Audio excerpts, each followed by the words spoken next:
Good morning, everybody. This is T. Falcon Napier. Welcome to day 2, session 3 of Mastering Personal Change. Today what we're going to be doing is taking a look at some of the change grids up on screen, and we're going to look at the 5 different levels of productive tension that someone can experience, and help you guys to understand what you might be thinking and feeling and doing when you're at each one of those levels of tension. And then after our lunch break, we'll talk about how to move yourself from one level of tension to another level of tension, depending on what it is you're trying to accomplish. And so that's what we have on store for today. Okay, now, one of the things that I suggested that you guys do was to try your hand at logging into the ChangeWorks system. If you remember, I said to access the ChangeWorks system, pardon me, you go to changeworksystem.com. Now, I've already logged in, so if I were to click on log out, you'd see up here, well, might as well do it. You'd see up here a place to put in your username and your password. Again, your username is your first name and your last name. No punctuation, no capitalization, plain old one word, your name, first name, last name crammed together. And your password is password until you choose to change it. If you ever do change your password, you need to use this forgot password system to retrieve it. We have no way of looking up anyone's password. What we can do is go into your account and reset your password to password, but you would still have to go in there and try to figure out what you want the new one to be. So you can recover it yourself. We can't recover it for you. Um, now, again, because I logged out, I'll go ahead and log back in. I'm logging in as the company instead of myself. When you do that, you end up with this screen. And the dashboard is the most important part for you guys. Now, because this program is about personal change management, the only feature of the ChangeWorks system that we're going to be focusing on is my personal change grid. So forget all the rest of them. Obviously, many of you are certified and licensed to use ChangeWorks at much higher levels. So there's other kinds of profiles and things like that you can do. But this program is about individual application of these principles. And so my personal change grid is the only link that really matters to this particular class. When you click on My Personal Change Grid, the system opens up your personal change grid. And again, as members of the ChangeWorks community, you have access to this system for the rest of your life. So you don't pay for it again or anything like that. This is yours. And so we really want everyone to learn about tension management, and we want them to use this as a tool for better managing their themselves. We'll talk a bit more in a short while about different ways you can use the ChangeWorks system. Obviously, the system is always saving your ratings as well. So anytime you've been working on it, add a bunch of activities, made some little, just click on Save My Work, and you can do that. You can also click on View Change Grid. View Change Grid automatically saves your work, but instead of just saving it and leaving it on this screen, it's going to show you what your change grid looks like. The other thing that I asked them to do was to give us a way of deleting activities that we didn't have to do it one by one. So right now, for example, decide if we should move the office. Well, since we last spoke, we made that decision, and the answer is yeah. It just makes good sense all the way around for us to move out of our current offices and move into our new space. And so the decision is made. So I no longer need this activity on my list. I'm going to go ahead and ask the system to delete it. So I click on delete, and it says, like, do you really want to delete this activity? Yes, in fact, I do. And so now it has actually made that change. But if I want to delete a bunch of them, I don't want to have to go through that process of one by one deleting and approving, deleting and approving. And so I asked them to allow us to select everything if you ever just wanted to clear your list altogether. Now, whenever you select one or more activities, a new option arrives down below. Says it's called Delete Selected.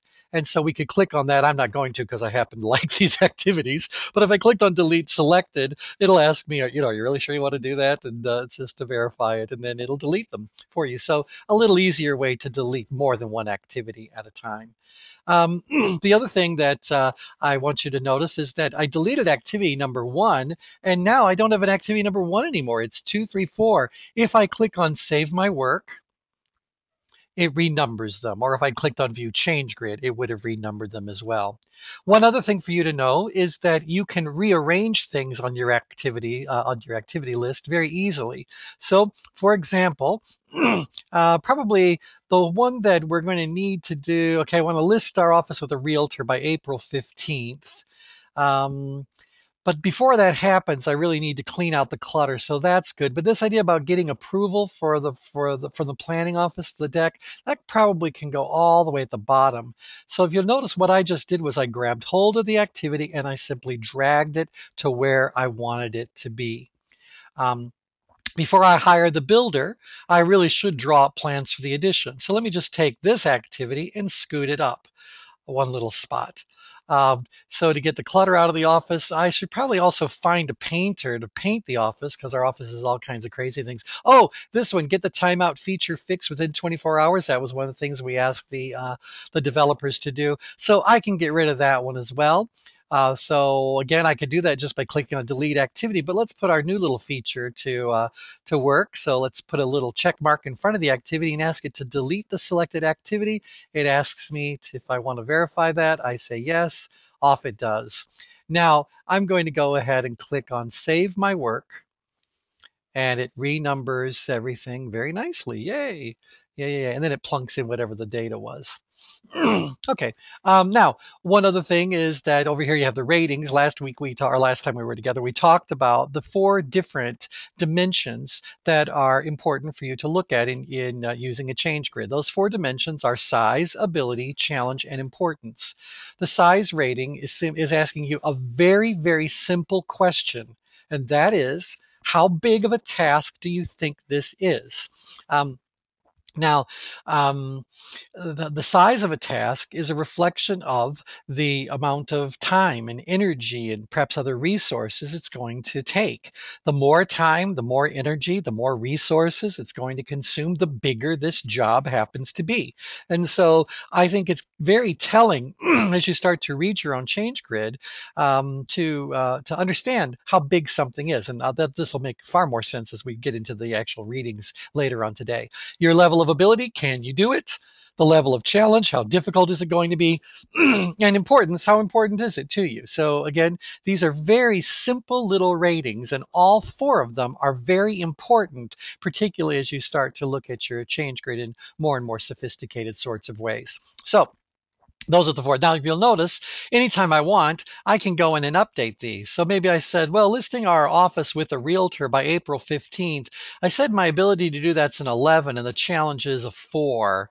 Well, maybe I'm going to go like, the challenge is really a little bit more than that, as it turns out, but the importance is still, whether it's April 15th, May for it really doesn't matter. We don't have to sell the office, etc., to make life happen the way we want. So point is, we can make some adjustments to this, and when we make those adjustments, we either need to click on Save My Work or View the Change Grid. And right now I haven't chosen anything to look at, so I'm just going to say Save My Work, and the system will update that data, and then it will plunk it back into place. Yep, there it goes. So now, for getting the HOA, the Homeowners Association, approval on the plans, that task sounds pretty minor. It's not a big deal. My ability to do it is probably quite high, although I've never done it before. Maybe I'll make that a 9. The challenge of doing it, I think we're obeying all the rules, so I'm going to say shouldn't really be all that challenging. They might have questions, and the importance, obviously, I can't do anything unless I get that approval. So there if you go. So let's go ahead. I'm going to save my work again, and it's updating my list for me. So let's see what happens to this. So Joe's asking the question, what if you know an activity is important to a desired outcome, but is not necessarily an activity you like to do, even if you have plenty of ability? Well, in fact, Joe, that's why we want to do that, because what would end up happening in the case you've just described is that, in fact, I need a diagram. Just a second. I'm going to go ahead and plot the change grid. View the change grid. All right, so here's the situation that Joe has just described. Because what if you know an activity is important, okay, really important to a desired outcome, but it's not an activity you necessarily like to do? Well, why wouldn't I like to do it? Do I not like to do it because I view the challenge as so much higher than my ability to handle it that it makes me uncomfortable and I want to avoid doing it? Or is it that I have, and this is the case you gave here, I've got plenty of ability to do it. It's not very difficult, so it's kind of like boring. Well, in that particular case, as you guys will learn in detail in a few moments, you'd be plotting down grid, down in apathy. And apathy sounds like this: do something. I don't need to do anything. Everything's really just fine. Well, if it were not for the importance being high, that activity would probably receive little, if any, attention. But by working with that importance dimension, we can make this a more compelling activity to get some attention to it. So, for example, if you're down in apathy about an activity that is unimportant, it's unlikely to get done. If you have an activity plotting down in apathy that is very important, it's likely to get done, even though you might procrastinate or do your best to be creative in your avoidance strategies. So this is why we're saying that that importance rating is a very big deal, because I don't want anyone to think that just because something plots down in apathy, it's not going to get done. And I certainly don't want anyone to think that just because something plots in power stress, where there's a sense of urgency, that it's going to get done. The question about importance trumps all. So doesn't matter how able I am to do something, doesn't matter how challenging or easy it may be. If I don't think it's important enough, it's not going to demand any of my attention. It's not going to get any of my attention. So that dimension is vitally important as we go about understanding why I am doing or not doing whatever it is that I'm doing or not doing.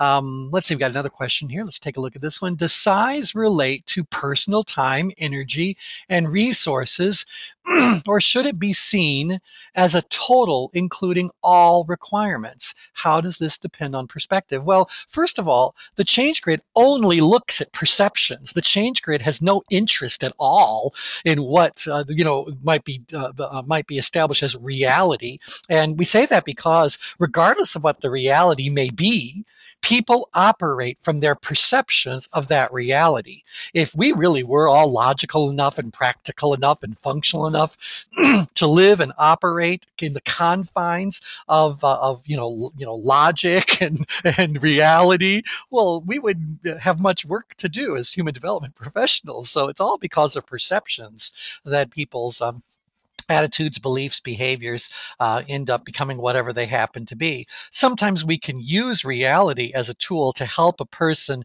better manage their perceptions. But whatever ratings you're going to do, whatever ratings you're going to see, these are about your perceptions of what that is. So when someone asks me, well, how big of a task do you think that's going to be? I don't sit down and kind of go like, well, I estimate this number of hours. It's going to take this many kilocalories of actual energy. It's going to require X percent of this and a dash of that. People don't do that. When asked about the size of a task, they kind of go like, well, this one feels really big. So, oh yeah, that's a big task. Oh, this is a small one. It is something that's not so much of the result of a cognitive process as much as it is the result of someone's more internal gut level interpretation of that activity. As they start to think about more and more of the specific details of whatever it is that happens to be involved, maybe they really are more about looking at their ability to do something than anything else. So let's see. Okay. Um, let's see, does that answer the question? So does size relate to personal time, energy, and resources, or should it be seen as a total? Yeah, I mean, I think it's all those things. It really is your perception of how big this activity happens to be. And we don't need to be any more strict around that dimension. We're not particularly strict around ability or challenge or importance. You know, when we're asking someone to rate themselves on these four dimensions, we're asking them to do something that is actually rather unnatural. The natural process is to simply, do what humans do. Let our minds do what our mind does. When we're asking someone to actually rate themselves, we're saying do something that is a bit unnatural. We want you to isolate your thinking around one particular dimension and answer this question based on that. So there's always going to be bleed over from one perception to another, or one perception can definitely impact another perception. We just allow that to be. We just allow that to exist in its own little organic form, and we take comfort in knowing that the change grid is going to reflect something very insightful, very powerful around it. We just need to allow this to happen. So hopefully that answers the questions about importance and size. Okay, now with that, let's go back to the activity list I was looking at. 1 second, please. Actually, you can scroll up. It's always at the bottom once you ask the system to show you a grid. There it is. Today, what we want to do is talk about interpreting a change grid. So with that, let's go ahead and scroll back up and look at the change grid. Again, all I did was I selected whatever activities I wanted to look at, and that can be all of them or just a few of them. And then I can ask the system to show me the change grid, view change grid right there. And you end up with a change grid that looks like this. Let's see, what can I do to make this a little smaller? Does that work? Oh yeah, good, good, good. Or just shrink it down one size so it can all fit on one screen. Now, as I said, you guys should have downloaded that quick reference guide. I'm probably going to flip over to my PowerPoint presentation in just a second. On that PowerPoint presentation, there's a lot of information about each of these 5 levels of tension. Everything that I will be saying about the levels of tension are on that reference sheet. So you don't need to be taking copious notes. You just really need to have that one reference guide in front of you so this stuff can all lock in quite well. Now, as we are looking at these levels of tension, I want to draw to your attention that in the upper left corner here is a thing that says background, and you can change the background image. In Mastering Personal Change, the only layer that we tend to look at is this one for the 5 levels of tension. I could even strip those out if I want to. Go to layer 0.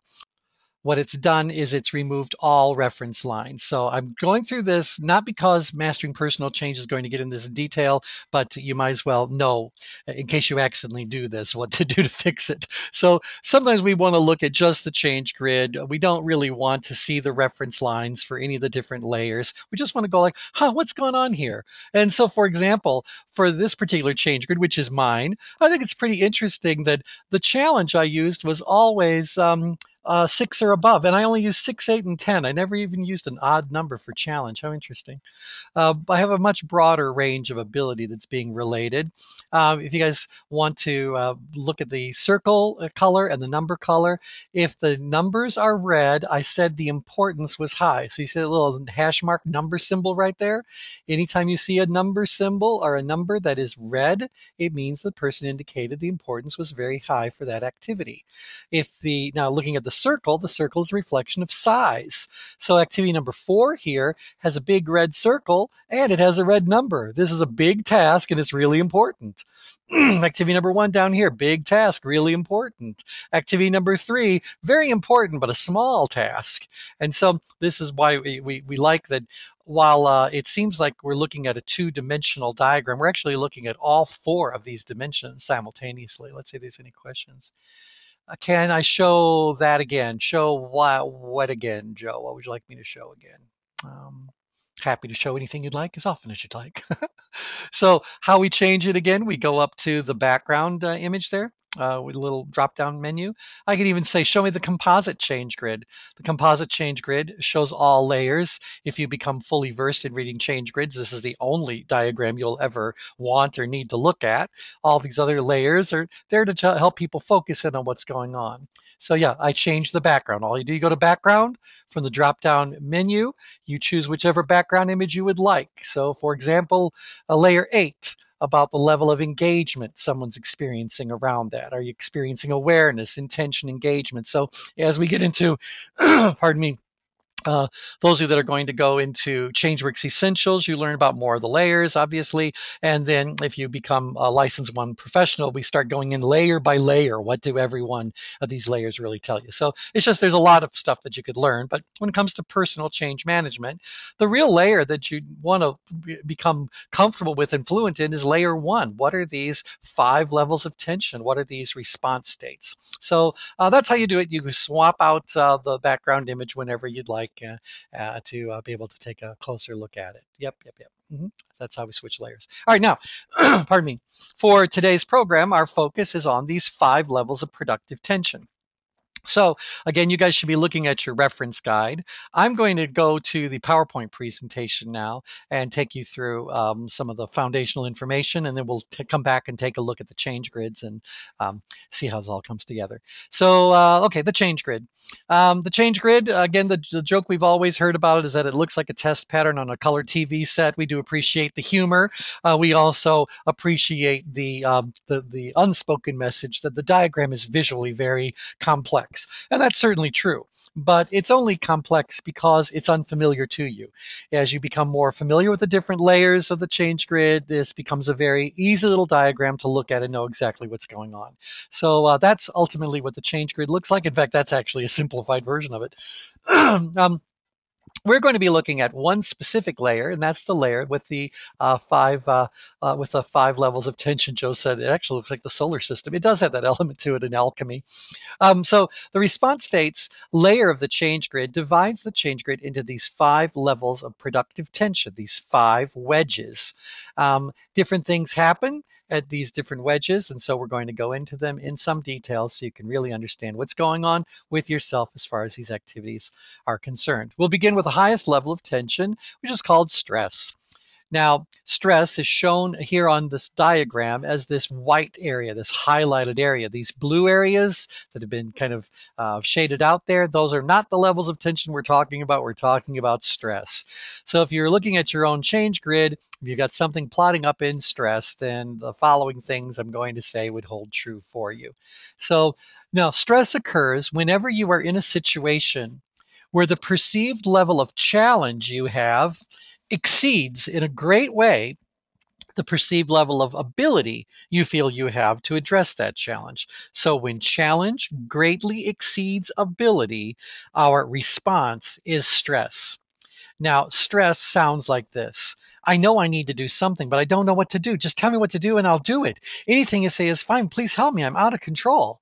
If you have an activity that's plotting up in stress, this phrase should resonate. You know that something needs to be done, but you've already acknowledged you don't know what to do about it. You rated your ability quite low, and you rated the challenge to be proportionately many times greater than that. And so you are absolutely ill prepared to handle whatever that situation may be.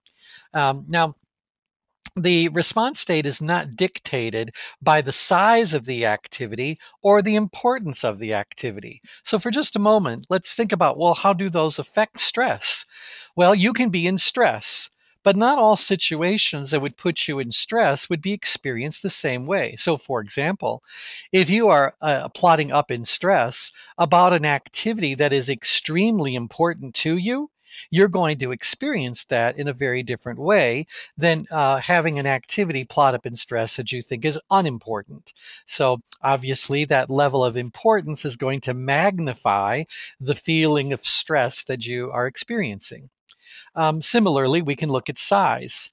If the task is absolutely massive and you're up in stress about it and it's really important, oh my gosh, you've got now things piling one on top of another, making this activity in your face, top of mind, inescapable sort of situation to be in. On the other hand, if you go like, oh, I might be in stress about it, but it's this tiny little thing I got to take care of. It's a little detail.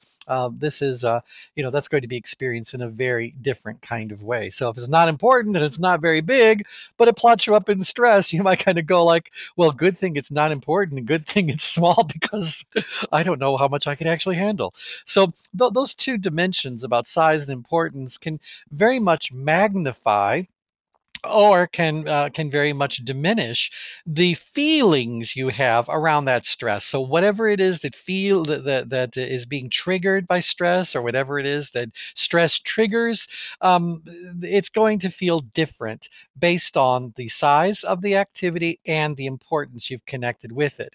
But how you end up there is based on your perceptions of ability and challenge to meet this. Let's see if there's any questions about that. And again, if you guys questions, thoughts, concerns, just chime out. I'm happy to answer them for you. All right, so take it a little step further. Now, Wherever you land on the change grid, there's a set of emotions waiting for you. So each emotion lives someplace on the change grid. If you wanted to do the math, you'd find out the change grid has 169 addressable locations, just as we're looking at it right now. So 169 because it's 13 by 13. So there's 169 different places I can plot on this change grid. Well, as I look at every possible thought and feeling, every behavior, it all lives in one place on the change grid. Each one of those thoughts lives one place. Each one of those feelings lives one place. Each one of those behaviors, one place on the change grid.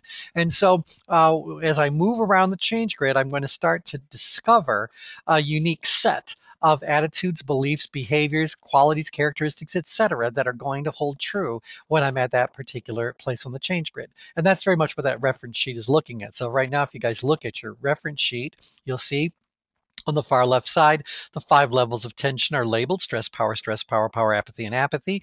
And across the top of it, you see different columns. So one of them talks about, what it sounds like, keywords, key phrase, the emotions. It's all right there for you. So I've done my best to give you guys a very quick reference guide to help you understand the grid. So, but emotions. Up in stress, the emotions that we encounter are rather intense. Things like anger, grief, fear, and shame. These are the 4 hallmark emotions of stress.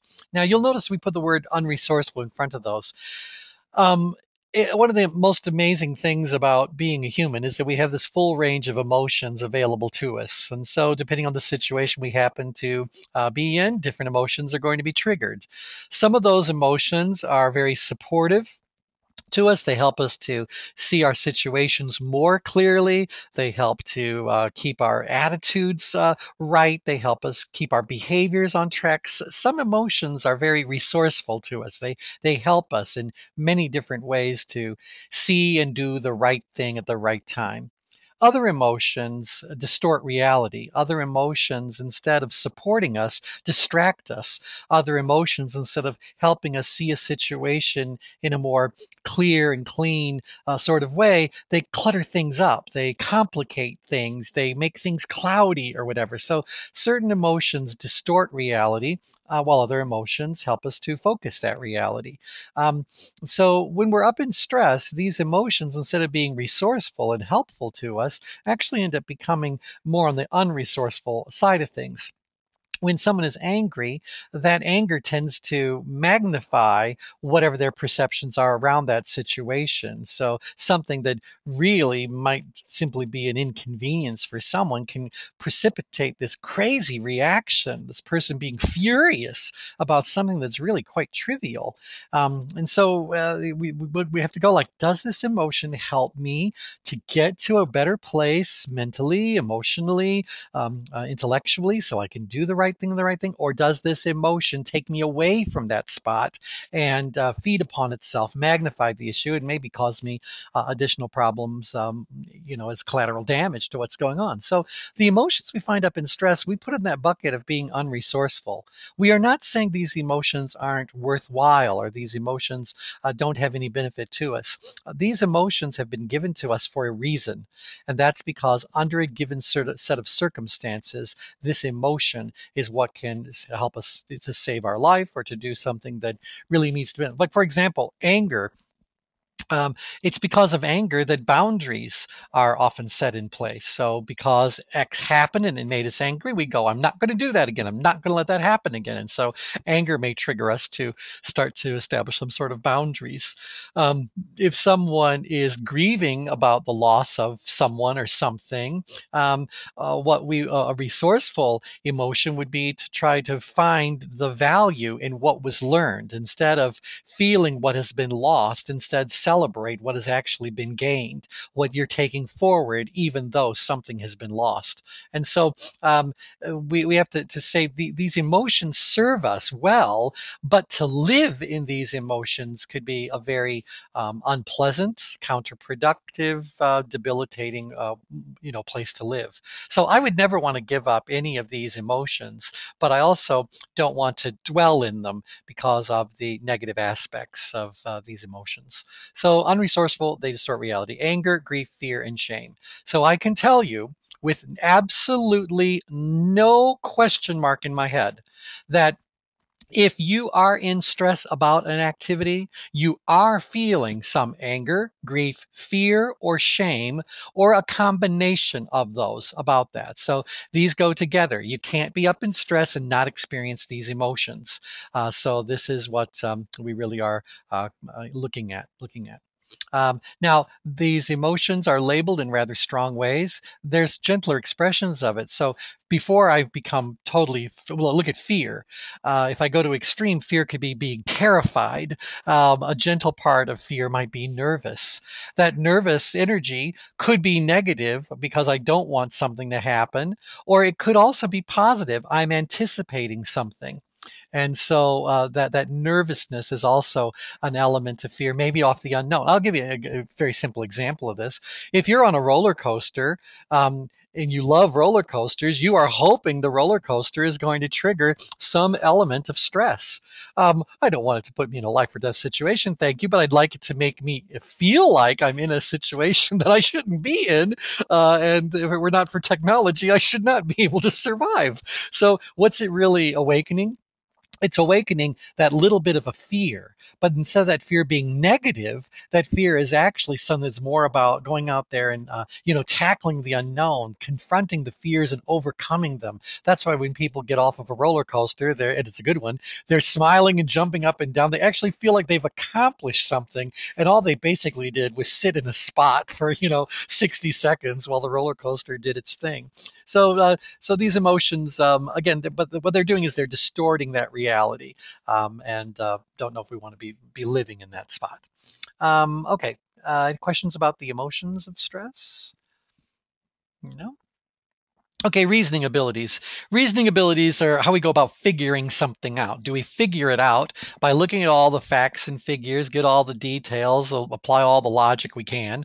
Or do we figure something out by going internally and letting our instinct, our intuition, our hunches, all that kind of stuff rule whatever that reasoning happens to be? So when we're up in stress, do we tend to figure things out by gathering and looking at facts and figures, or do we figure things out by going internal and having whatever that hunch, instinct, intuition, premonition, whatever it is that's going on? Well, when we're up in stress, the logic tends to be less and less emphasized, and the emotionally ruled reasoning gets more and more emphasized. Hunches, instinct, intuition. In fact, I might say that when you are at the highest point of stress, I really think you're probably running on adrenaline, and it's all instinctual sorts of behaviors, because that is a survival, life and death kind of situation to be way, way, way up here at the highest point of stress.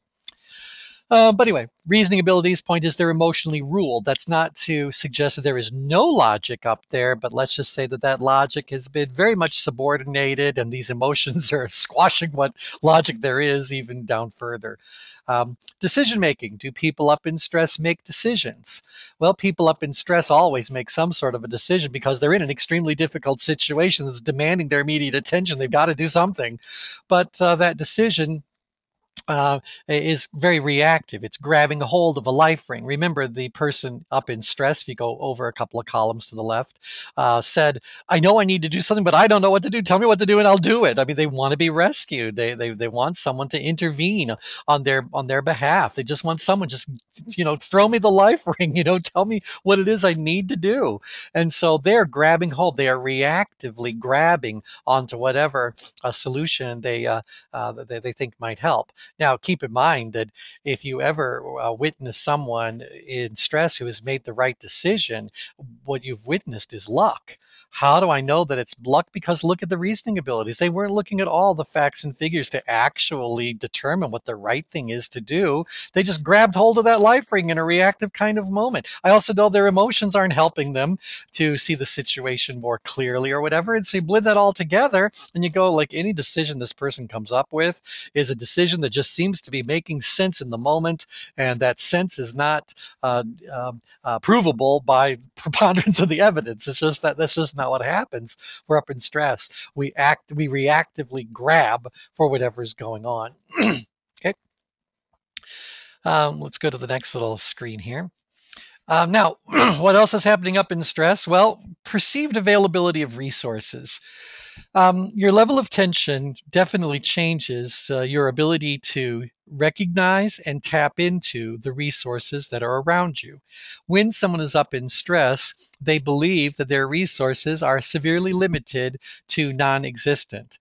Now, in truth, they could be surrounded by all the resources anyone could ever dream of having, but because they are up in stress, they are unable to see those resources. And even if you point them out, hand them to them, the person may still kind of go like, I don't know what to do with this. I don't know how to, what, so the stress is interfering with them finding resources, utilizing resources, seeing resources, etc.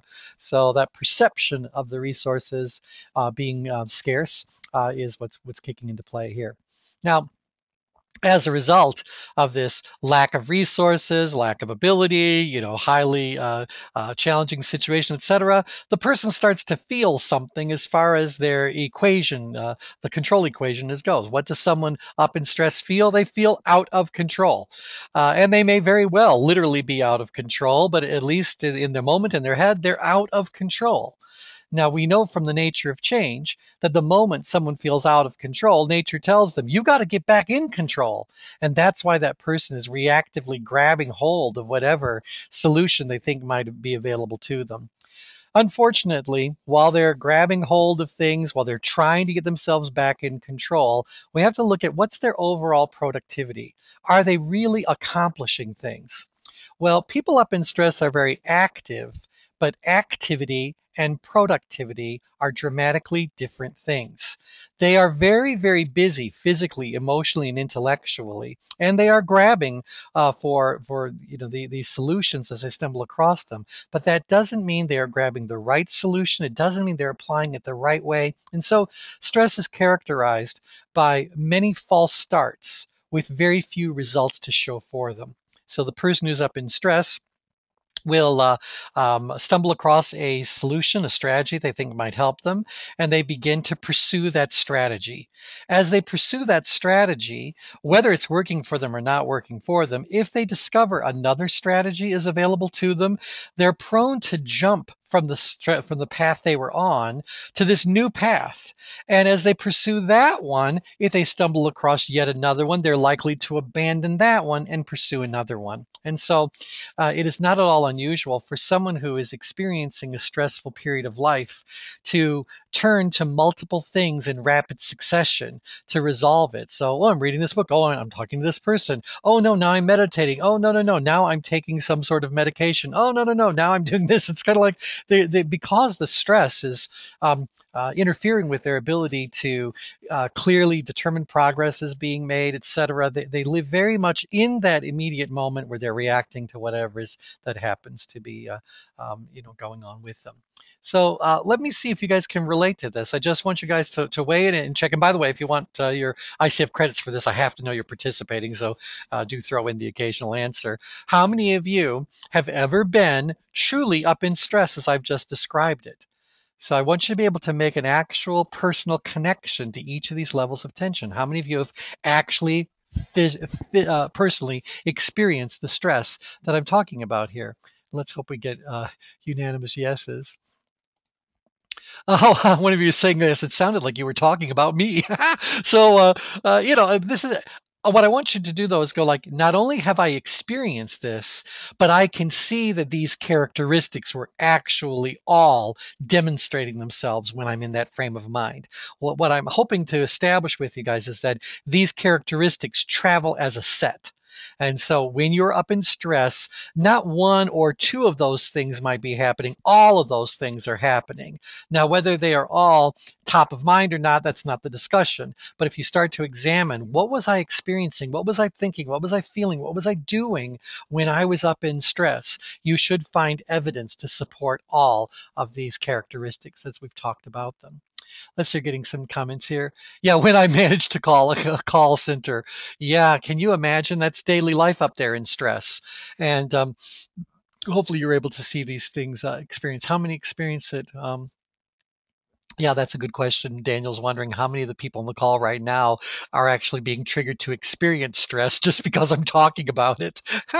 um, let's see. I don't often get highly stressed, but exhibit the behavior. And again, we're talking about a set of behaviors that occur in a rather large segment. I mean, this is not quite 1/5 of the overall area of the change grid. And so sometimes what you're experiencing is going to be very profound. So experience each of these characteristics at an intense kind of level, and other times it's going to be somewhat minimized.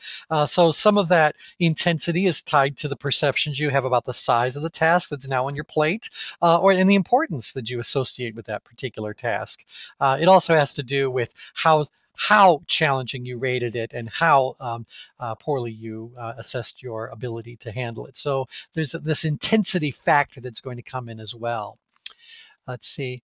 Probably more than just a few. Yep, these things travel, as a nice said. The resources perception is something that stands out. Well, and I know this particular course is for people to use these principles of tension management as a tool for personal development, but this is also the prerequisite program for all professionals that are going through the higher levels of training. And so, for a moment, let me just say to you that I think a great deal of the time, the work that we do as human development professionals with people up in stress is about getting them to see the resources they have, get them to acknowledge them, get them to own them, get them to tap into them and utilize them. And as they begin to use those resources, their perceptions begin to change. And as their perceptions begin to change, they move someplace else on the change grid. Hopefully, they're moving to a place that's more beneficial to them.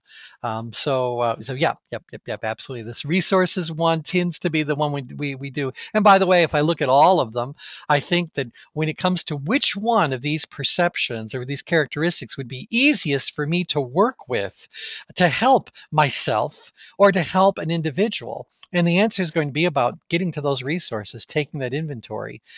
This afternoon, when we're talking about the change grid maneuvers, how do you raise and lower tension? You'll hear this word resource come up again to see just how vitally important it is as a tool for tension management. Okay, so that's stress. Now, I've talked about this a little bit as we've gone along, but there is an upside to stress. I don't want anyone to ever think that life would be perfect if they could get rid of their stress response. Life could be perfect if you got rid of your stress response. Unfortunately, it would probably be very short because the stress response is what summons your attention in a challenged, threatened, perhaps life or death situation. It is because you have a stress response that when you hear that twig snap behind you, walking in the dark in an unfamiliar place, you go on heightened alert. You become more aware of what's going on around you so that you can do whatever needs to be done. It's because of your stress response that you if you smell something that isn't quite right, like fire or something like that, you go like, I got to get out of here. This is it. That stress response has been put there in order to help you save yourself in the case of a real life or death situation. And before it becomes that severe, there's also situations that are threatening. There are situations below those that would be annoying, and below annoying there are things that might just be well, I don't know what's less than annoying, but it's just something that's kind of like noticing it's starting to grab your attention because it's not quite the way you want things to be. I don't know what verb that would be, but whatever comes before annoying. So you can see that as we get more and more stress, we go from being annoyed to now being I want to say threatened by it, frightened by it, then threatened by it, etc. So I don't want to get rid of my stress response. It's there to capture my attention when I'm in a challenging situation. The downside, though, is that it's exhausting to be up there. It's consuming vast amounts of your physical and emotional and intellectual energy. It's going to exhaust you.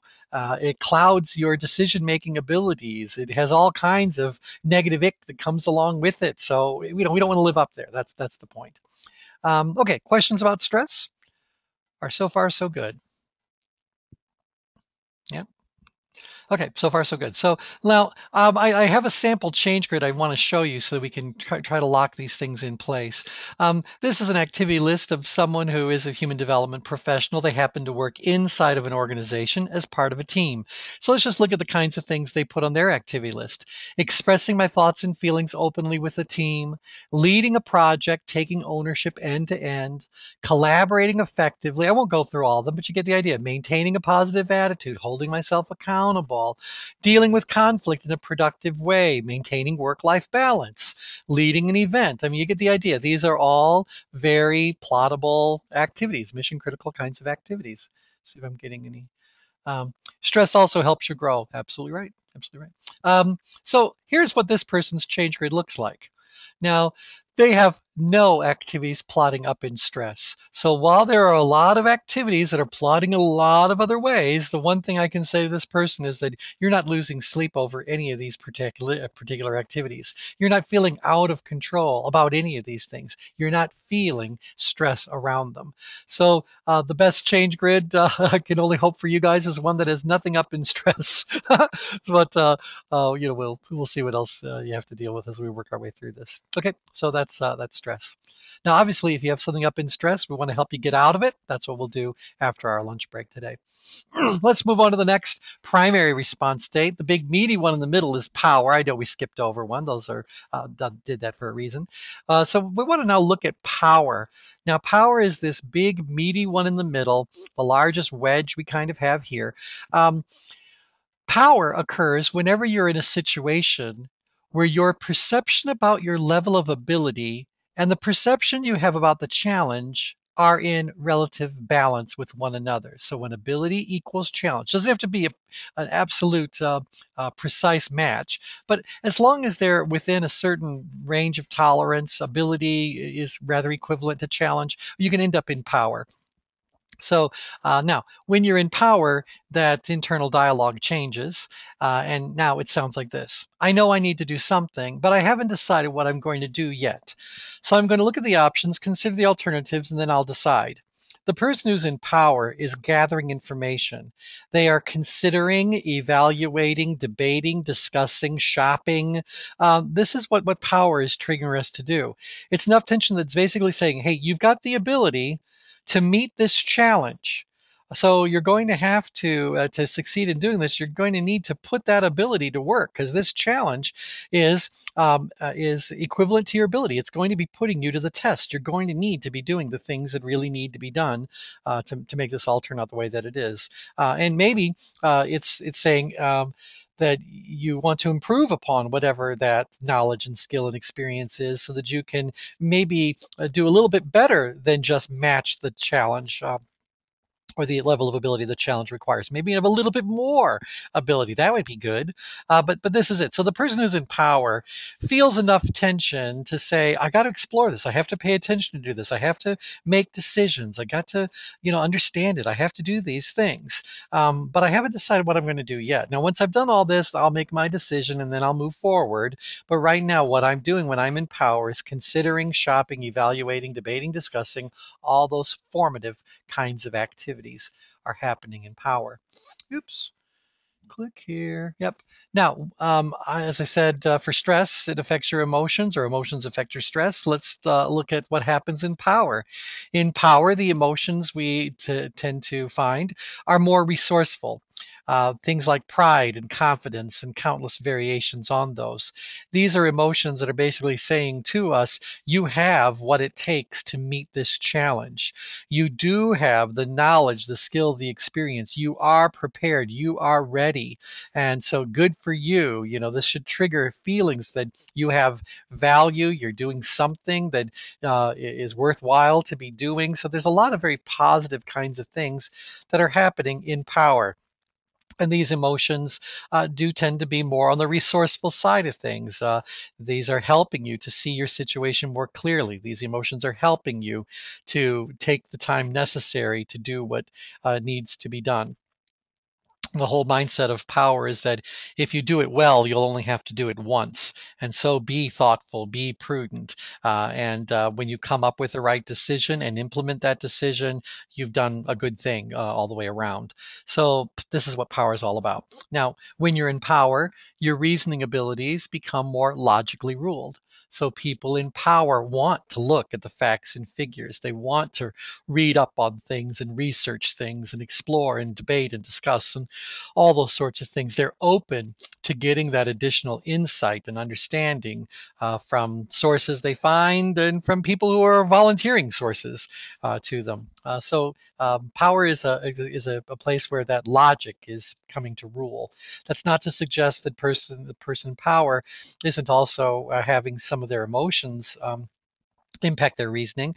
Again, if I'm doing my logical stuff and I'm going like, yeah, I got great facts and figures. I feel like I'm on the right track. I've got lots of evidence to support it. And I'm feeling really good. I feel very confident about this. I feel lots of good self-esteem.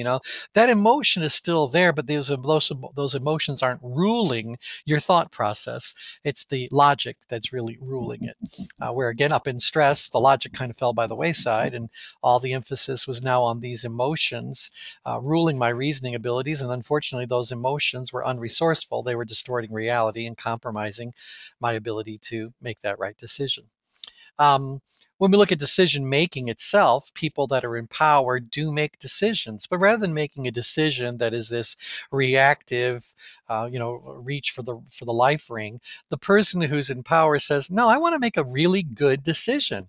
I want to make a decision that's going to serve me well today. It's going to serve me well tomorrow, and it's going to serve me well in the future. So I want to make sure that I'm doing it right. I want to be more proactive in this decision that I'm making."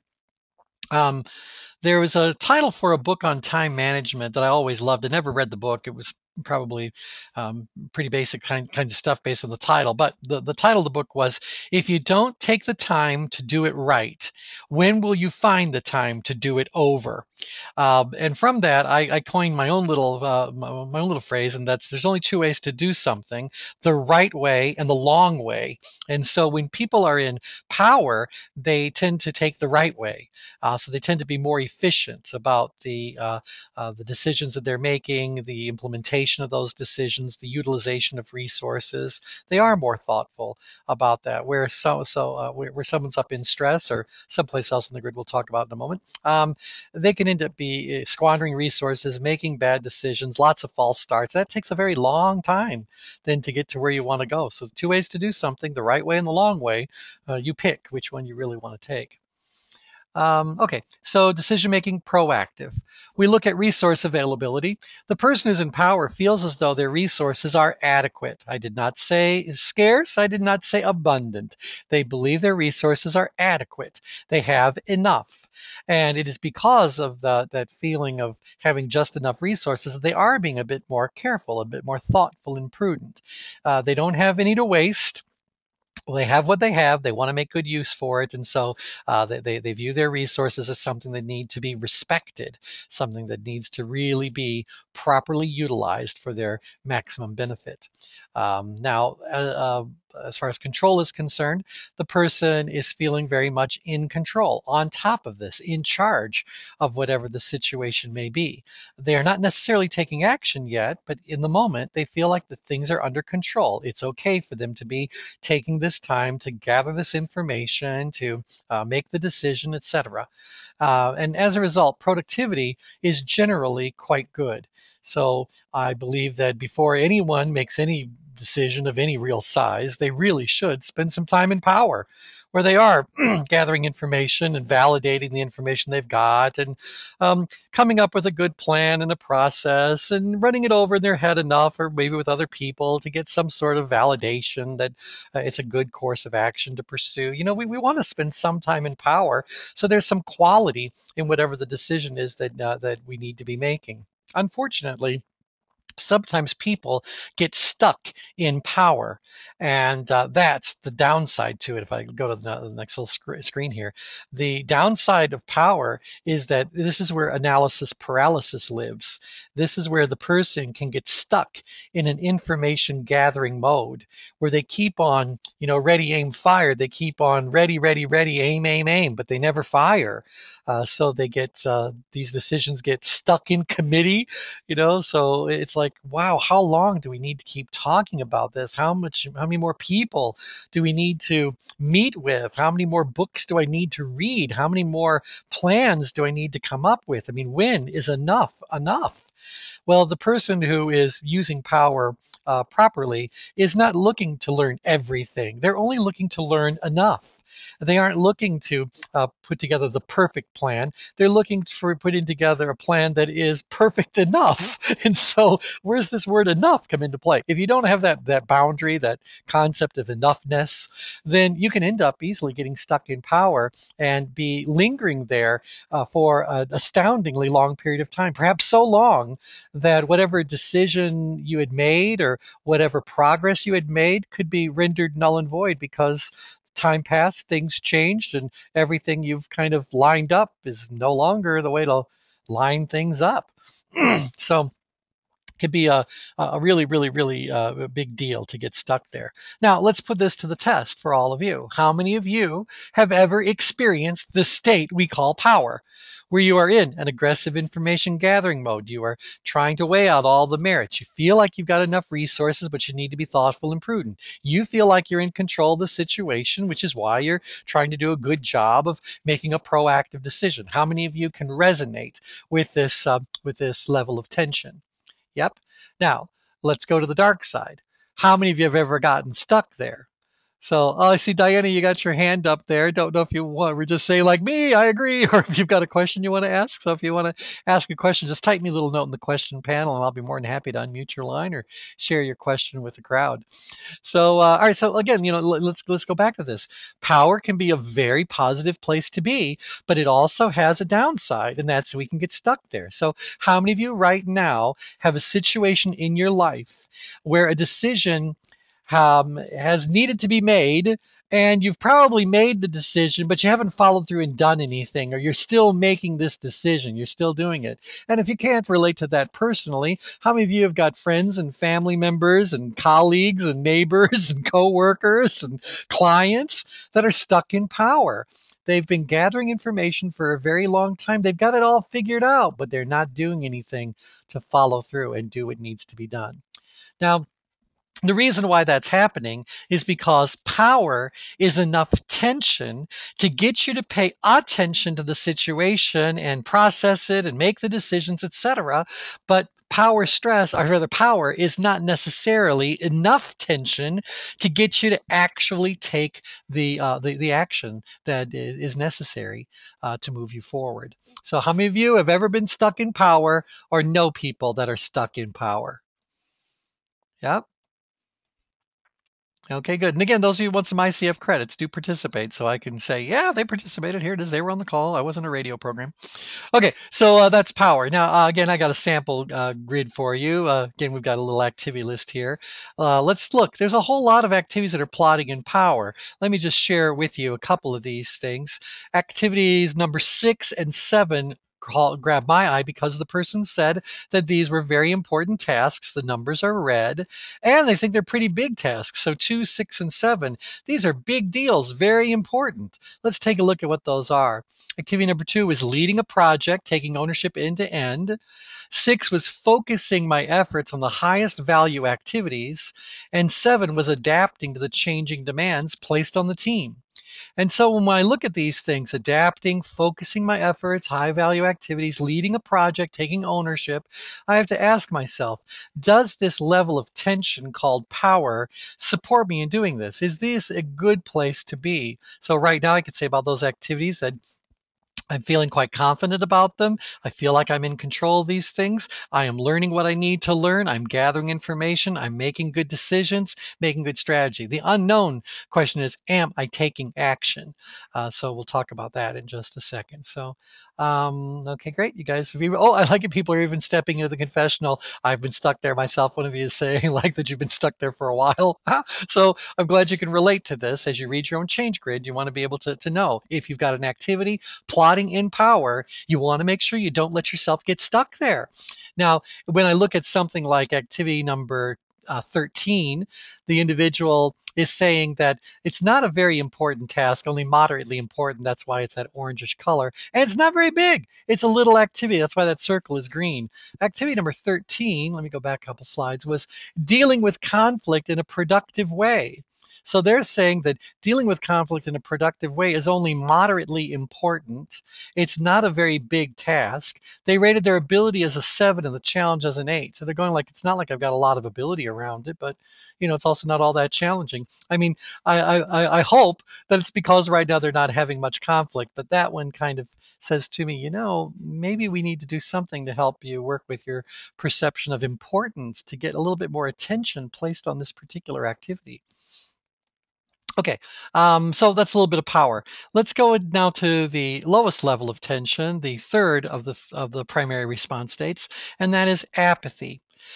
Now, apathy, again, shown on the diagram, is this highlighted white area, the shaded ones at the other levels of tension. Apathy occurs whenever you're in a situation where you perceive your level of ability as being far greater than the challenge at hand requires.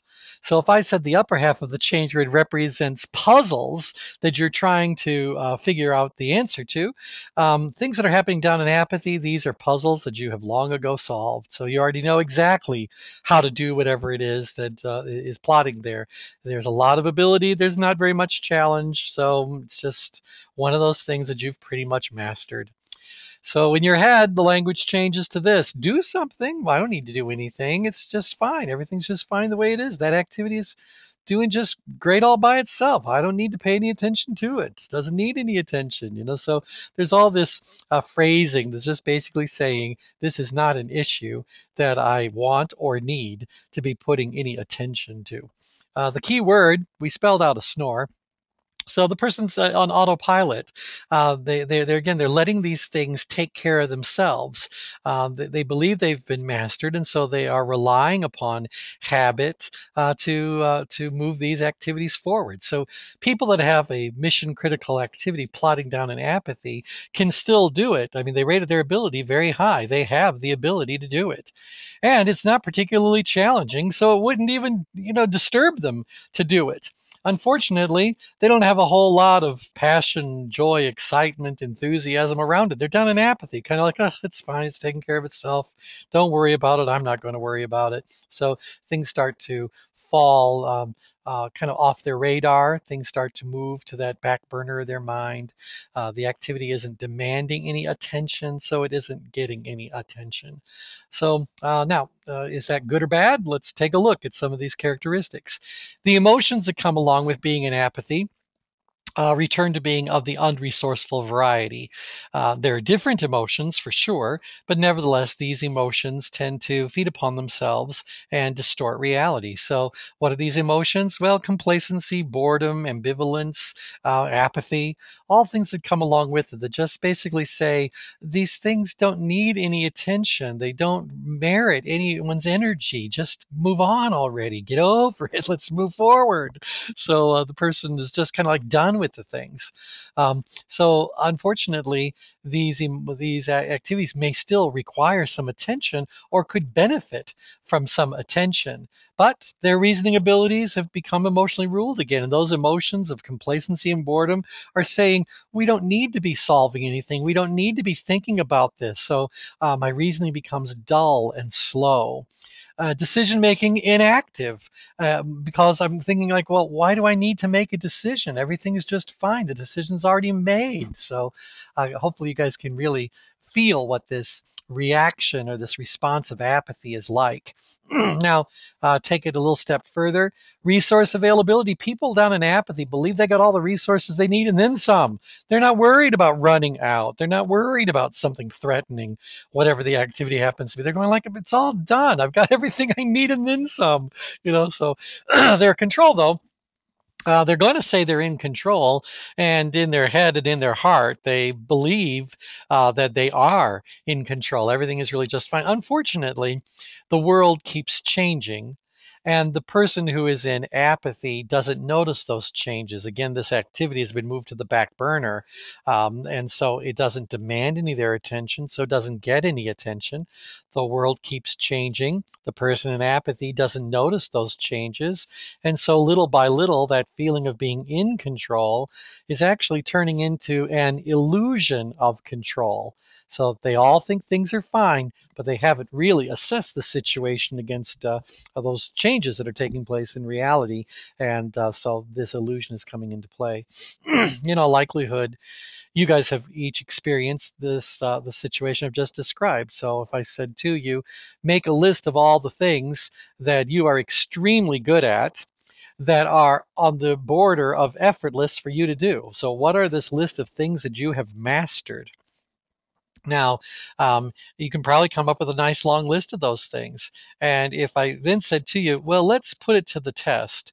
You have determined you're a master based on some standard you have in mind. Has that standard changed? What's changed in the world around you to make this so that you think this is still okay? So, for example, one of the things that I felt that I had mastered, let's see if I can give you a good example of this. It's something that has changed. Oh, yeah, I can give you one. That I had pretty much mastered finding my way around the Netherlands. So I've spent a great deal of time in the Netherlands on business and all that. So it's probably the country on earth that I know second best to the US. So I could tell you exactly what train to take. I could take you, tell you how the money works, how to get the money. Well, then a couple of things happened. The big one that happened was that they changed their credit card system so that now all credit cards have to have a pin and chip in them. So it's not like the magnetic strip. It actually has a chip embedded in the credit card. And when you use your credit card, you have to put in a PIN number to make it work. That is the only way that you can get a train ticket in the Netherlands now without paying cash. So imagine the day that I'm in the Netherlands, didn't know this happened. I'm in apathy about the whole idea about how much cash I carry. Doesn't really matter. I'll buy my train tickets with my credit card and on and on. Well, guess what? I needed a train ticket. I didn't have enough cash to buy that train ticket, and my credit cards were worthless as far as that goes, because in the US, you will not find a pin and chip card. You can find a pin, or rather a chip and signature card, but they won't accept that. It's got to be a chip and pin card. So don't know why we're so far behind, but that's the issue. And so luckily, their cash machines, their ATMs, still accepted the regular credit card. So I was able to pull cash out of that so that I could buy the ticket. Had I not been able to do that, I would have been asking my colleagues and my client to front me some cash because I was stuck in the country I thought I knew second best. So this really does play itself out in many ways. So obviously slight and profound. Again, how many of you have ever been under the illusion that you are completely prepared for something, and then something happens and you suddenly realize, oh my gosh, I'm not prepared for this at all. I greatly underestimated this. This changed, that changed, and suddenly you go from being in apathy about that activity all the way up into stress about that activity. So this is something that's really, yeah. Bob is sharing. Yeah, just go to China. Yeah, be a business person that needs to visit China or India, and I promise you, you're going to be confronted by the illusions that you had of the amount of control that you would have, in that situation. So it's a very different world to be traveling to. Okay, so that's a little bit about apathy. Now, productivity down in apathy. Do we expect people in apathy to be productive? I said virtually non-existent, but in all fairness, you're going to be as productive as autopilot makes you. These activities aren't getting a lot of your conscious, deliberate attention, again, because you believe they don't need it. And so how are you really being productive? I guess whatever's just happening naturally, whatever's happening on autopilot, that's what I can get out of it. And so when we are applying this to employee behavior, I could say to you that if you're plotting down in apathy about the tasks that you need to perform perform as part of your job, well, you'll do them and you'll probably do them well enough to meet minimum performance standards. But you are not in a personal growth mode. You are not taking your skills to a new level. You are not tackling more challenging situations. You're just continuing to go through the motions, doing those things you've already established yourself as capable of doing. That's apathy. So no real growth is happening there. In fact, apathy is the conclusion of a growth process. You finished the growth process. You learned what you needed to learn to handle that challenge, and now you're down in apathy around the whole thing.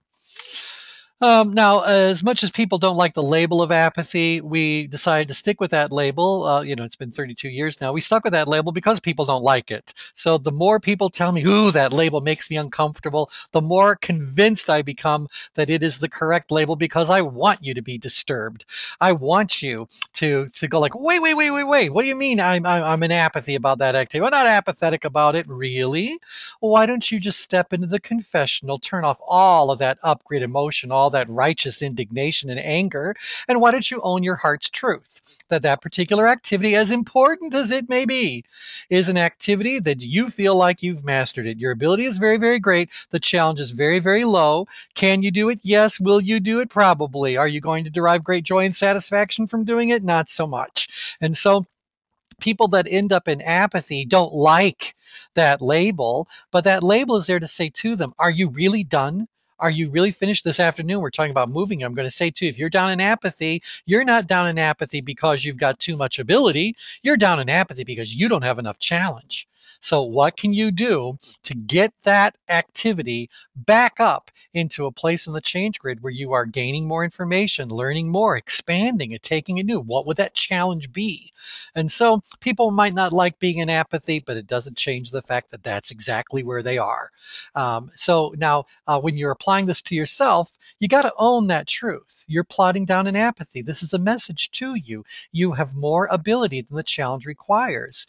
Don't take this for granted. Could this be leveraged in a more productive way? Could you raise the bar, raise that challenge, and take yourself to a whole new level? So this afternoon, we'll talk about how to move yourself, but that's the spirit of this whole thing. Now, before apathy sounds like it's all downside, because keep in mind the upside. Apathy is your reward for mastering something. So the more competency you develop around something, the lower and lower your tension's going to go, and sooner or later you're going to end up in apathy. Yay, you've arrived at mastery. Celebrate, happy dance. So this is a place where we can go like, this is where my collection of skills lives. This is where my strengths reside. That's the upside of it. But I need to use those strengths. I really need to use those talents. I really need to take all that stuff that I've mastered and use it for something else, not just check it off my list and say I'm done now. So that's the part of the downside, is that we end up not growing there. We end up wallowing. We end up existing and and feeling bored and depressed and all those other kinds of disconnected sorts of emotions. That all said, I can tell you that perhaps the biggest upside to apathy is that it's the only place on the change grid where you can get a good night's sleep. So we have to talk about that physical element. If you really want to relax, we need to calm you physically, emotionally, and intellectually. As long as you are physically busy, intellectually busy, emotionally busy, your level of tension is going to be higher. If I want you to relax, I want you to have a good night's sleep, I need to get you down in apathy. I need you to do that. Now, I don't need to move all of your activities down to apathy. I just need to move your mind into this apathy sort of space. And so I just need you to get tired enough, relaxed enough, mellow enough that you'll be able to do that. So you can't relax anywhere else on the change grid. Up in power stress and stress, you can have a lot of fun, but that's excitement, that's exhilaration. That's not relaxing. That's not restoring and regenerating whatever it is that's been going on with you. So again, all areas in the change grid have got an upside and a downside. So abandon your value judgments around these around the labels. Okay, questions about apathy? Nope. Let's again. Yeah, apathy is the unavoidable side effect of mastery that applies to everything. No matter how difficult something is the first time you do it, as you do it more and more, your level of ability goes up, the level of challenge comes down, and sooner or later you end up in apathy. Going back to this individual's change grid, they had a few activities plotting down in apathy. 5, 4, 8, 9, 4, 5, 8, 9. Now notice that we have only one of those activities that they even considered to be important. That's activity number 5.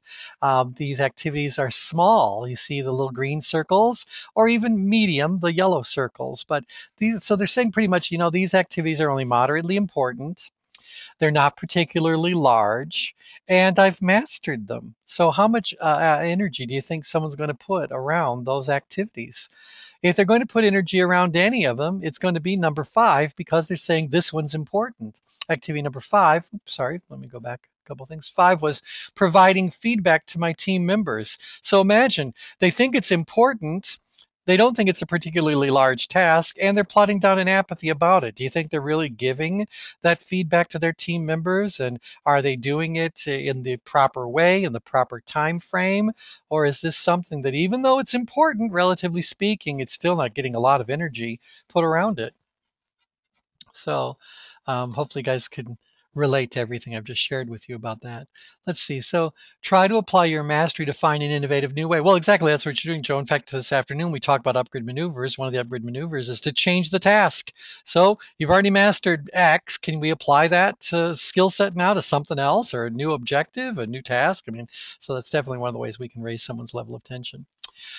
Okay, we got 2 more levels of tension to look at, and we've got about 10 minutes or so before we're done. So we'll see if we get them both covered. If we don't, we'll just talk about the remainder when we get back after our lunch break. So power stress. Power stress is a hybrid. It's a blend of power and stress, duh. So take a little bit of stress, blend it with a little bit of power, you end up with power stress. Again, shown here on the diagram as this white area. Let's take a look at the situation. In power stress, the perceived level of challenge does exceed the perceived level of ability, but nowhere near as dramatically as it did up in stress. So the person in power stress is more thinking like, okay, this is a stretch. This is something that I'm really going to need to pay attention to. I'm going to need to do it right now. I don't have all the ability I wish I had to meet this. I'm just going to need to jump in there and do the best I can, but I got to do it now. I got to do it now. So this is the person who is basically saying, I have enough. It might be just enough, but the pressure is on me to do something about this sooner rather than later. And so the language changes to this. I know I need to do something. I know what I'm going to do. I'm going to do it right now.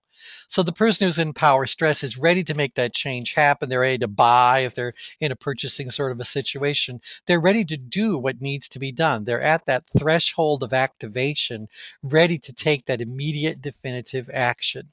Now, they have not necessarily spent a lot of time in power. If they had, they would probably rate their ability as being even higher. So it might just be that they've come down from stress enough to go like, okay, I can't deal with this situation any longer. This seems like it's going to work. I'm going to do this right now. And then they put that into place. So power stress, again, a place where action is being taken. Actions being taken. The emotions we find up in power stress are a mix. Some of them are resourceful. The person who's in power stress feels like they've got some understanding of what's going on. They have some confidence about the choice that they've made, or their readiness to move forward. But they have those stress emotions coming into place as well. They're feeling a little bit of anxiety around it, or they're feeling a little bit of pressure to make the situation happen. So there is this anxiousness, there is this sense of urgency, this nervous kind of energy that exists in power stress. Reasoning abilities are a little bit of logic and a little bit of that emotional reaction happening as well. And so the person starts to perhaps do some things that are a little bit impulsive, again, because that stress contributor is pulling them into taking action sooner rather than later, but perhaps sooner than would be advantageous as well. Decision making isn't reactive like we found up in stress, and it's not proactive like we found in power. So, what's between reactive and proactive? Just plain active. This person is actively making decisions and taking action on those decisions. Looking at resource availability, they recognize their resources are limited. They're not scarce or virtually non-existent yet. They're not up in stress. If you guys are looking at that reference sheet, you can kind of see that where they're sitting right now in power stress, resources are limited. They're getting more and more limited. You go down to power, resources were adequate. Up in power stress, they're getting tighter now. They're getting more limited. Up in stress, they were severely limited to virtually non-existent. So part of what's stimulating that sense of urgency is this person saying, like, I got to do this now while I still have the time, while I have the resource, while I have the energy. I need to do whatever it is that needs to be done. And when it comes to control, up in stress, they were feeling out of control. In power, they were feeling in control. How did you go from being out of control to being in control? Well, somewhere along the line, you had to seize control. So you grab and hold of whatever the situation is to do that needs to be done, and you're doing it in that moment. So productivity can be very high indeed. Now, people that are in power stress get a great deal done. They don't always do the perfect thing, but they do something that was good enough. They did something that was timely enough. And so after they do what needs to be done, they might stumble across another alternative and say, wow, that could be a better strategy. How can we transition? So they don't have that reactive kind of nature we found up in stress, but nevertheless, they still might go, I want to refine this. I want to improve upon this. So what I did worked. Now, how do I help that to get better, better, better? As they're doing that, they're boosting their ability. That's moving their attention down into power. So this is power stress. Um, Again, power stress sounds like a really great place to be, and it is, but there is a downside. And the downside is about that impulsiveness. Again, to end up in power stress, you rated your ability as being moderate. Look at the graph here. Your ability ends up being rated moderately, and the challenge higher than that ability to end up there. That's the ratio that has to happen for you to end up in power stress. And so I know that you don't rate your ability as being higher than an 8. Or otherwise you couldn't possibly plot in power stress. So there's a lot of room for your ability to go up. So the downside is that we often feel pressured to take actions, make decisions and take action before we know everything there is to know about a situation. And so usually that serves us well because we know enough. We did the right thing based on the information we had. But usually we want to follow that up and say, now that I've taken care of the immediate pressure, the immediate need, let me now learn even more. Let me boost my ability even further so that I can refine this, improve upon it, and take it to whatever that next level happens to be. So that's it. The only downside for power stress is it has this impulsive piece that just makes us hurry up a little bit. Okay, so with that, 2 minutes before we take our little lunch break, anyone got any questions, comments? Okay, this individual has two activities plotting up there in power stress. Activity number 14 was about life-work balance. And number 18, let me go back a slide or two. Number 18 was influencing participants to embrace what they learn and put it into use. So this is an individual who really thinks life-work balance is an important thing and it's a big task. And of all the activities, that's when they rated their ability the lowest and the challenge the highest. So they gave their ability a 4, the challenge a 10. Their challenge is 2.5 times greater than their ability to handle that. So this is really feels like a puzzle, a real stretch. So it's getting a lot of their attention. It's demanding their attention. Activity number 18 is about making sure that their students follow through and use what they were taught in class. They think that's also really important. They actually think that they've got a stronger ability, a 6 to do that versus a 10. So both of those are activities where they're feeling a sense of urgency around it. So if you look at the screen I'm projecting to you right now, you can see the highlighted area here. That's power apathy. The shaded areas, again, are the other levels of tension. So let's learn a little bit about power apathy. Now, power apathy occurs whenever you're in a situation where your perceived level of ability is greater than the perceived level of challenge. Now, again, in apathy, the perceived level of ability greatly exceeded the perceived level of challenge. Now, there's still that imbalance, but ability is greater than challenge. Power apathy sounds like this. We say this as a joke, but it really is true. I know I need to do something. I just wish somebody else would do it. So the person in power apathy certainly has plenty of ability to do what needs to be done, and things are only moderately to low on the challenge scale. And so these are things they can do. They can do them quite well, but probably not something that really is getting them all jazzed and enthusiastic and engaged and excited and all those sorts of things. So the key word for power apathy is delegate. Although the person doesn't really delegate like we would expect a business professional to delegate an activity. They more toss it to somebody. So we say as a joke that all forms of housework and yard work fall into power apathy. So the dishes need to be done and the lawn needs to be mowed. But if someone else comes along and offers to take care of it for you, you're likely to go like, sure, go right ahead, whatever. So we're really not taking the time to carefully consider how to best delegate a task. We really are more just like going like, oh, I don't want it on my plate, let someone else take care of it. So while we delegate, we often delegate prematurely, or we don't delegate in such a way that we set that person up to be successful in helping us.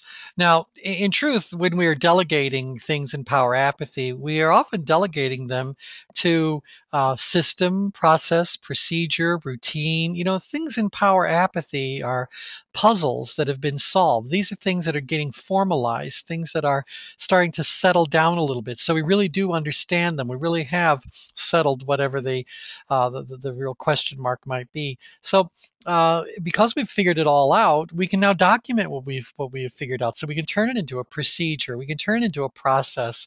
We can document it as a strategy or create a system around it. We can put together procedure manuals, policy manuals, whatever it is. So Power Apathy is a great place where things get more formalized and things get more documented. The strengths are starting to gel now, and the strengths are starting to have some real ability to be applied to other sorts of things. And so you get the idea of Power Apathy is a place where things are settling, things are gelling, but our energy is also going down around them as well.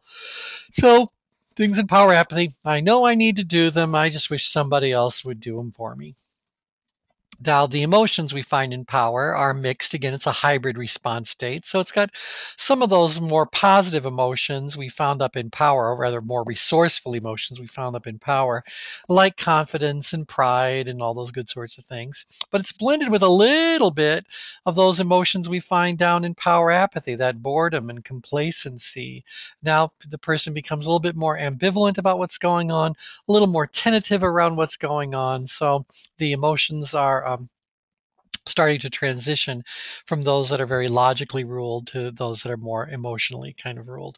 And now, reasoning abilities, likewise, this blend of logic and emotion is happening. So, when someone is in power apathy, how do they go about figuring out what needs to be done? They kind of go like, well, I mean, I assume things are still in control. They were recently. I know they were. So, I'm still using some logic because I see some facts to support that.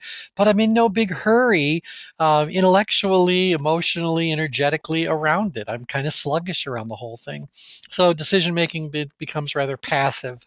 So you're in power apathy anytime someone asks you what you want to do and your answer is, I don't care. It doesn't really matter to me. Whatever you want to do is fine.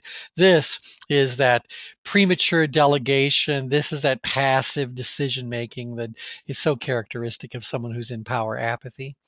Um, Again, resource availability is getting greater and greater. The further downward we go, the more we feel we have in terms of resources. So now the resources are starting to feel quite abundant. I've got everything that I need, got plenty of what I need. Um, and our feeling about being in control is also changing. So, as I said, up in stress, you're feeling out of control. In power stress, you're seizing control. In power, you're in control. In power apathy, you assume you're still in control. I mean, you were in power, so you knew you were in control. Now it's starting to settle out. You assume things are just fine. Now, that assumption is taking our attention away from that. And so, little by little, it's going to devolve into an illusion of control as we move from power apathy into apathy. So productivity, I put down marginal. That might not be completely fair.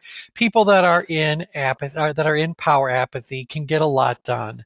They're in no grand hurry to get it all done. and they'll do a good job of documenting things and putting together. So a great many management related activities, administrative related activities, do quite well in power apathy. But this is not so much about someone taking things to a whole new level.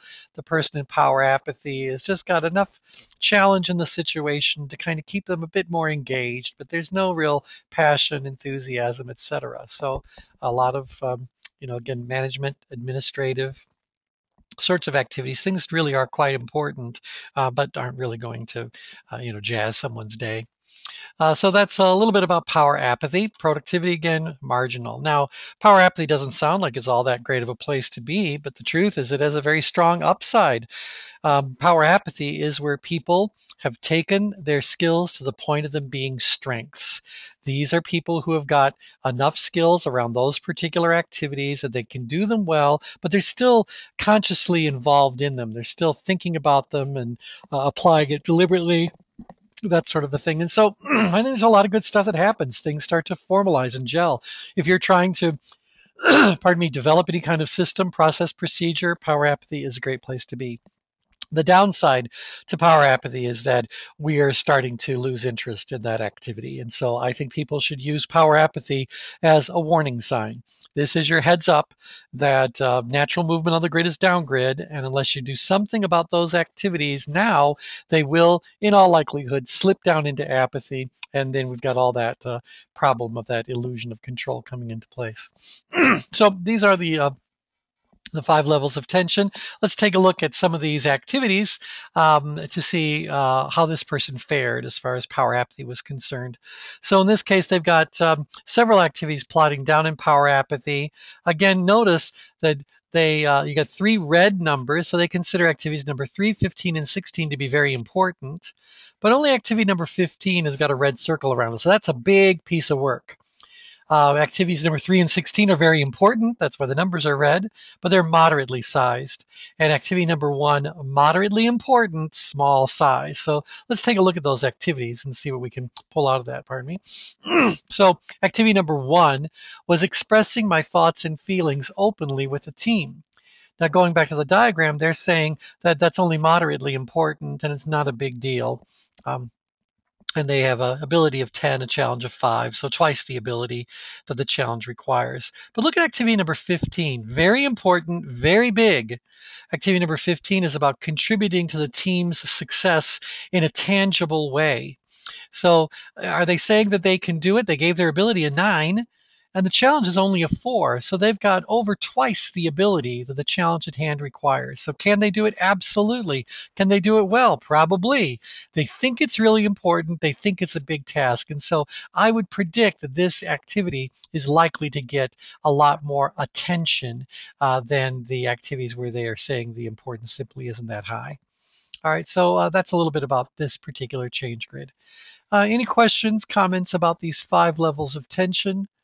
Or so far, so good? Yeah. Okay. Very good. Good, good, good, good. Okay, so let's put it all to the test. On the screen in front of you, you do see a diagram. I'm just going to ask you some basic questions about the change grid, and I want you to tell me what the answer is to my question. So everyone get ready to type me some answers. So what's the highest level of tension called? What's the highest level of tension called? Okay, stress is correct. Okay, if you look at the screen and see where I'm squiggling around, what level of tension am I squiggling around in right now? What's that all about? Where am I squiggling? Yep, that's power apathy. Where on the change grid would someone make the highest quality decision? Trick question. So think very carefully. Where would they make the highest quality decision? What level of tension? High quality decision. Okay. And the answer is power, because power, we're in that aggressive information gathering mode. We're logically ruled. We are taking our time. We're confident. So I'll make a very high quality decision in power. Where on the change grid do I need to be to predictably take action on that decision? What level of tension will I take action? And that's up here, power stress. Very good. Where on the change grid do I need to be if I want to get a good night's sleep? Where would I need to be to rest well? Answer is down in apathy. Okay, so you got these 5 levels of tension. This is really, really great. Now, again, this is a program about you guys mastering personal change.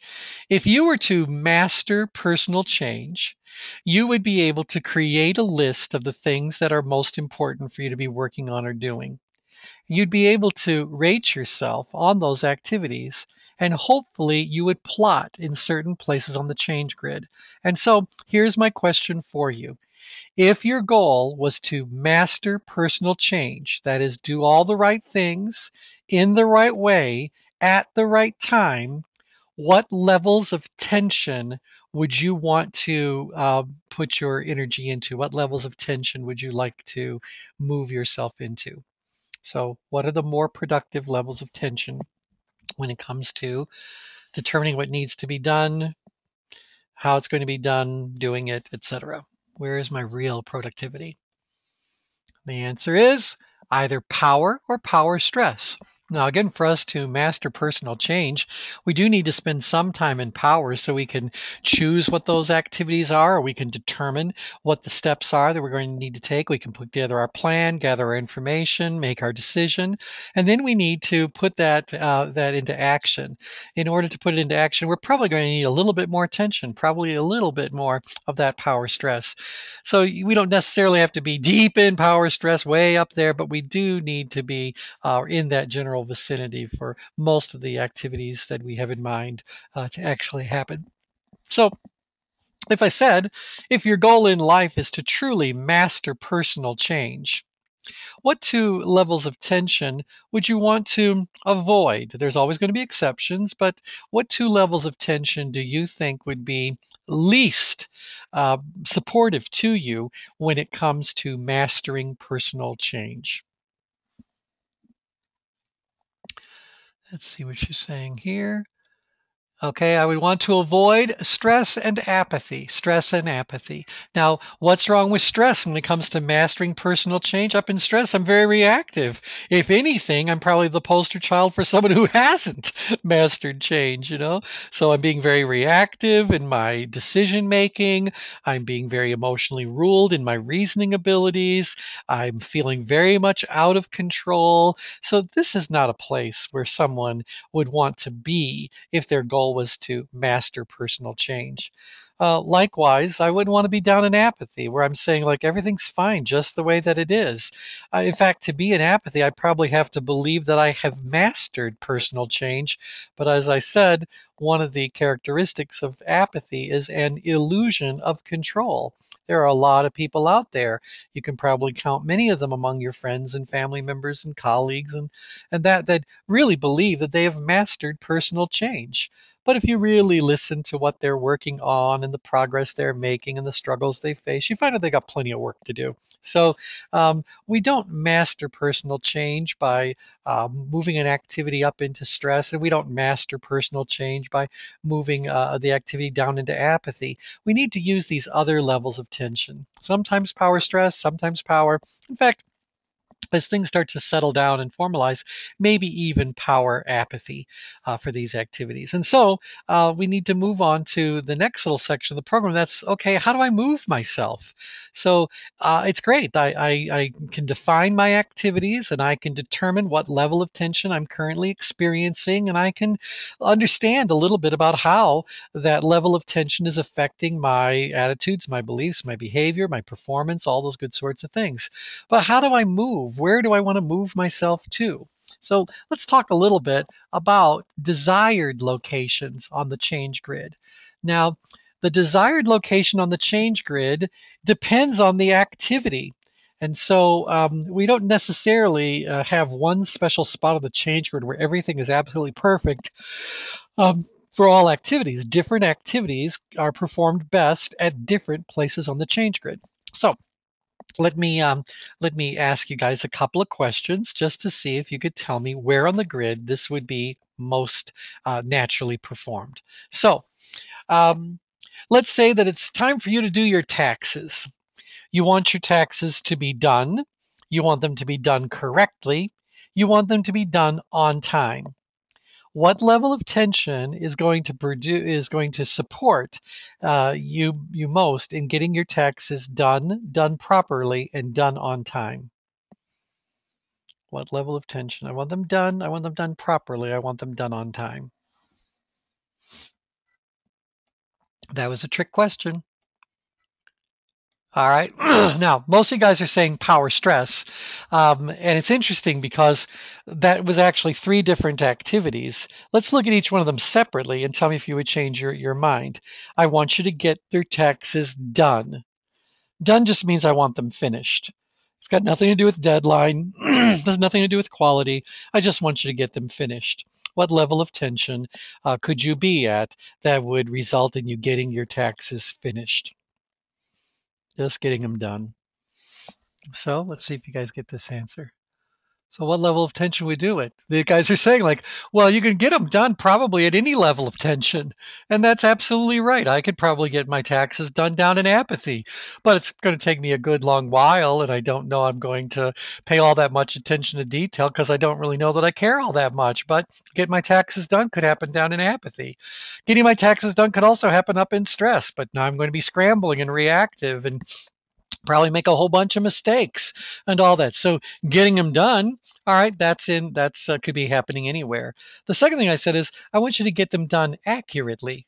What level of tension is going to support us in getting the taxes done accurately?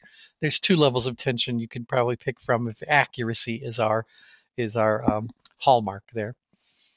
Where would I want to be on the grid to get my taxes done accurately? Okay. So I can get them done accurately in power. I can get them done accurately even in power apathy. So let's think about that.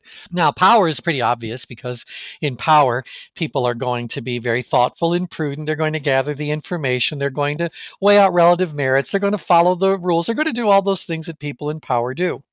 The thing about someone who's in power apathy is that they tend to follow processes and procedures. And so they tend to have a little system. So they have a way of getting to the data that they need. They know how much they've spent on this or that. They know what forms to be using and all that. They've done it before. That's why their level of ability is now exceeding the level of challenge. So power apathy are people who go like, oh no, I could definitely do my taxes myself. I wish I could delegate someone else to do them, but that wasn't a choice I gave you guys. So I could probably do a very good job of completing my taxes in either power or even power apathy. Now, if I said get them done on time, so now the emphasis is being placed on a deadline. What level of tension would best support me at getting my taxes done on time? Now we're getting to power stress. I want to make it happen now. So when I put them all together, and say where on the change grid would best support me in getting my taxes done well, and done on time. If you chose power or power stress, you're in a good spot on the change grid to have that. I'd probably lean a little bit more towards power, only because taxes are such a detail-oriented kind of thing. I don't want to have that sense of urgency that power stress has make me hurry through. So hopefully I didn't wait until the last minute. So power to power, pardon me, power to power stress would be just fine. Oh no, hiccups again. Okay. All right. So now let me ask you guys another little question. We'll change gears a little bit. Um, what level of tension would you want the person to experience while they're cutting your hair? So where on the change grid would you want someone to be to lay scissors and clippers to your hair? Do you want your hair cut by someone who's up in stress about cutting your hair? Power stress about cutting your hair? Power apathy, or apathy? Who do you want to entrust your hairdo to? Okay, and you guys are saying power would be good. Power would be good. Now, again, in power, the person is saying, oh, I've got the ability to do it. It is challenging, and so I'm going to pay very close attention. I'm going to learn what I need to learn. I'm going to develop my little strategy, etc. So I could see that power would be a good place to do that. What other level of tension would you feel would do well, maybe even better? And now the suggestion is power apathy. Now, why power apathy? Because the person is saying, like, my ability exceeds this challenge. I have done this for a very long time. I can do it very well. I've done it in lots of different settings and circumstances. So my level of ability does exceed challenge. I've got my process, my procedure, my routine. I'm not just going to be someone who walks up to your head with scissors in hand and starts chopping away. So I'm saying that power to power apathy could be a great place for someone who's going to be cutting my hair. And maybe be more dramatic, someone who's doing surgery. I don't want someone who's in power stress or stress doing my surgery. I want them to be in power, maybe even leaning towards power apathy, only because I hate for them to think like it's test time. I almost feel like that power is where barber college lives or surgery school lives. So I don't want to be that person they're learning on. I don't want to be that person that I'm the test subject. So when it comes to something like that, I might actually prefer that activity be plotting a little bit further down grid. So power, lower half of power, maybe even down to power apathy. Okay, I'll give you another situation to do this. The building has just caught on fire, and we need everyone out. We just need them out. We don't want them dawdling. We don't want them. We need them out. We need them out now. What level of tension do we want the people to be experiencing to best support them in getting out of that building? What level would you pick now? Okay, and this is where we're going like, well, power stressed, even a little bit of stress. I don't know that I want them to be all the way far upgrade where they're in a panic place and hiding instead of escaping, but we want them to find their way out, enough ability to do that. So, all right, that's absolutely right. Again, okay, so again, we can apply this in lots of creative ways, but I just want you to recognize not all activities are best performed at the exact same spot on the change grid. Different activities are performed well at different locations. And so we need to kind of think about that as we're reading our own change grids. Where am I on the change grid right now? And what does that location mean? Is that a good place for me to be right now? Or is it better that I move someplace else? And if so, how? Or as I'm looking at someone else's change grid, the same process happens. Where are they on the grid right now? What does that location mean? Is that working for them? Is that a good place right now? Or is there merit in helping them move elsewhere on the change grid? So hopefully you guys get this thought process happening in your head. So let's talk about how do we go about changing someone's level of productive tension.